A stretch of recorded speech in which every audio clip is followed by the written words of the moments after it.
या ठिकाणी सापाची कात आपल्याला सापडलेली आहे। खूप मोठी साप काताची आहे। या इथून इकडे आहे ही खूप मोठी लंबी आहे इकडे काताची सापाची कात।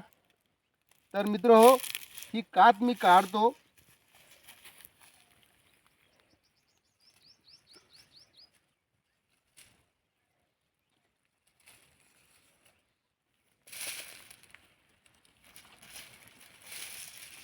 ही गुंतागुंतीची अडकलेली कात आहे। ही काळ्याची अडकली ही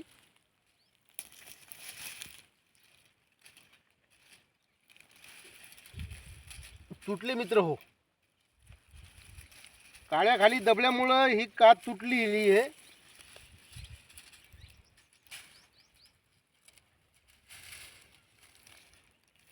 अतिशय छान कात पूर्णच्या पूर्ण निघली। एवढी तुटलेली कात आहे ही। आणि विशेष मध्ये ही जी कात आहे उलटी आहे। ही जी सापाची कात आहे ती उलटी झालेली, म्हणजे जो वरचा भाग आहे तो आतून गेलेला आहे। तो पूर्ण आतून गेलेला आहे वरचा भाग। तर या सापाच्या कातीचे खूप काही फायदे आहेत। लोक असे म्हणतात घरामध्ये ठेवल्याच्या नंतर खूप बरकत येते, कोणाच्या डोळीचा भुगा केल्याच्यानंतर डोळ्याला अशी चोळली नजर येते, कोणी काय म्हणतं की ही सापाची कात पेली की नशा येते। वेगळे वेगळे फायदे लोक असे आपल्याला सांगतात। लोक म्हणतात, मी एक सर्पमित्र असल्यामुळं मी तुम्हाला सांगण्याचा प्रयत्न केलेला आहे। तर मित्र हो, ही जी तूर आहे ही तूर आम्ही दोन चार दिवस झाले सोंगून टाकलेली आहे शेतामध्ये। आता ती आम्हाला काढायची, पण इथं शेतात आल्याबरोबर मला ही सापाची कात पाहायला भेटलेली आहे। आणि सापाची कात साप कात का टाकतो, साप कात का टाकतो, तर सापाच्या डोळ्याला पापण्या नसतात। आपल्याला जसे पापण्या खालीवरी होतात तसे सर्पाला नसतात। आणि मग ही कात साप कातीवर आला तर लोक म्हणतात की पुनर्जन्म झाला, पुनर्जन्म झाला। चुकीचं आहे।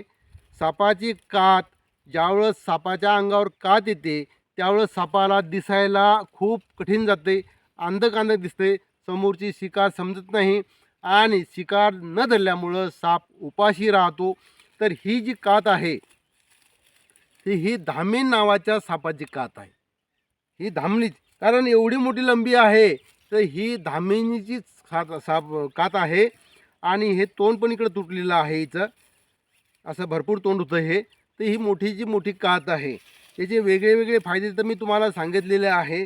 तर ही एवढी मोठी कात ही जर आपण असं जशी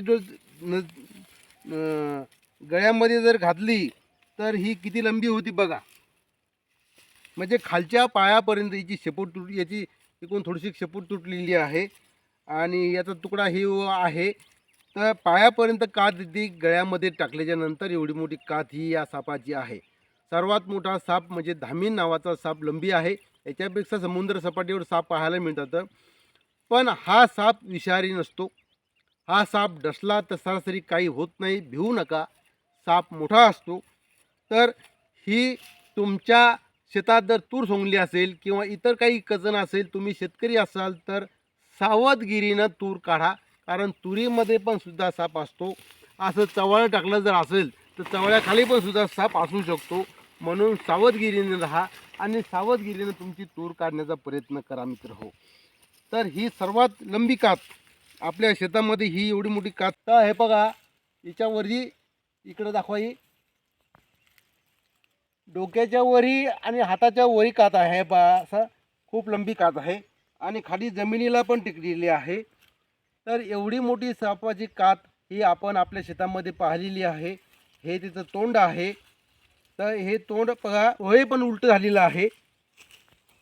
हे सवासा आहे, हे पा, याला पापण्या गिपण्या काय नसतात आहे पा। ही पूर्ण कात उलटी झालेली आहे। उलटी झालेली कात आहे ही पूर्ण। हिचा विचार करा की केवढी मोठी असेल। हे बघा, खूप मोठी सापाची कात आहे ही बघा, खूप मोठी सापाची कात आहे।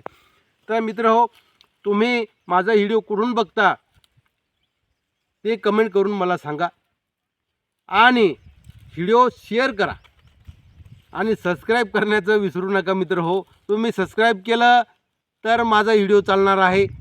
माझा थोडासा इतका का होईना, फुलाच्या कळीत का होईना फायदा होणार आहे। तर हातभार तुमचा खूप महत्त्वाचं आहे. तुम्ही हातभार लावा सबस्क्राईब करण्यासाठी, व्हिडिओ शेअर करण्यासाठी. काही याच्यामध्ये काही नुकसान होत नाही, काही नाही मित्र हो. मित्र कधी कधी एरी तुमची नेट वाया जाते. मला सबस्क्राईब मात्र नक्की करा. तुम्ही जर नवीन असाल, नवीन व्हिडिओ पाहत असाल तर माझा व्हिडिओ शेअर करा आणि सबस्क्राईब मात्र नक्की करा. तर अशा प्रकारची ही सापाची कात आपण या ठिकाणी पाहिलेली आहे. तर ही खूप मोठी कात आहे, हे बघा.